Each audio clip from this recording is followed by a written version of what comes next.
Hello বন্ধুরা, আজকের ভিডিওতে আমরা ব্যাখ্যা করব 2018 সালের মুক্তিপ্রাপ্ত সায়েন্স ফিকশন থ্রিলার সিনেমা রেপ্লিকেস। সেখানে ছিল কাল্পনিক বিজ্ঞান, ক্লোনিং আর আবেগ ভরা এক অনন্য গল্প। তো বন্ধুরা, সিনেমার শুরুতেই দেখতে পাই এই সিনেমার প্রধান চরিত্রে ডক্টর উইলিয়ামস ফোস্টারকে। তিনি একজন বড় বিজ্ঞানী। তিনি মানুষের মন বা স্মৃতি কম্পিউটারে আপলোড করে রোবটিং করার প্রজেক্টে কাজ করেন। হঠাৎ এক ভয়ঙ্কর দুর্ঘটনায় তার স্ত্রী ও 3 সন্তান মারা যায়। ডক্টর উইলিয়ামস নিজের পরিবারকে সবাই হারিয়ে ব্যথায় বিধ্বস্ত হয়ে ওঠে। এবার সে সিদ্ধান্ত নেয় সে নিজের পরিবারের ক্লোন তৈরি করে সবাইকে আবার জীবিত করবে, কিন্তু সেটা ছিল পুরোপুরি আইন বিরোধী। সে কিছুতেই হার মানার মতো পাত্র ছিল না।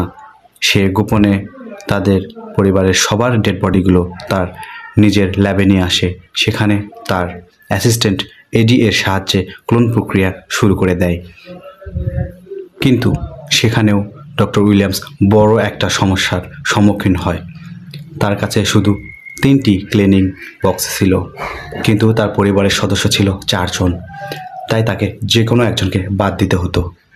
সে অনেক চিন্তাভাবনা করে তার নিজের সবচেয়ে ছোট আদরের কন্যাকে বাদ দিয়ে দেয়। উইলিয়ামস পরিবারের নতুন ক্লোনদের পুরনো স্মৃতিগুলো সে ট্রান্সফার করে দেয়। তারা কিছুতেই বুঝতে পারে না যে তারা আসলে নতুন শরীরে জন্ম নিয়েছে। কিন্তু পরিস্থিতি ধীরে ধীরে জটিল হতে শুরু করে। সরকার ও কোম্পানি তার এই গোপন কাজ সম্পর্কে জানতে পারে। তারা উইলিয়ামসকে থামাতে চায়। উইলিয়ামস তার পরিবারকে বাঁচানোর জন্য সেখান থেকে পালিয়ে যাওয়ার সিদ্ধান্ত নেয়। সে পালিয়ে যাওয়ার আগে তার স্মৃতিগুলো একটা ক্লোন রোবটের ভিতরে ট্রান্সফার করে আর পরিবারকে নিয়ে অনেক দূরে পালিয়ে যায়। আর সেখানেই আমরা দেখতে পাই ডক্টর উইলিয়ামস তার আদরের ছোট মেয়েকে পুনরায় ক্লোন রোবটের মাধ্যমে জীবিত করে ফেলে।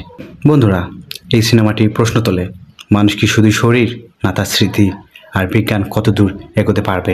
এই সিনেমাটি শেষ পর্যন্ত এক থ্রিলার ভরা, আবেগঘন এবং দর্শকদের ভাবিয়ে তোলা এক সিনেমা। বন্ধুরা, ভিডিওটি আজকে এই পর্যন্তই। ভিডিও ভালো লাগলে লাইক দিন, কমেন্টে জানাবেন কেমন লাগলো। আর এমন আরও সিনেমার এক্সপ্লেইন পেতে চ্যানেলটি সাবস্ক্রাইব করতে ভুলবেন না। সবাইকে ধন্যবাদ।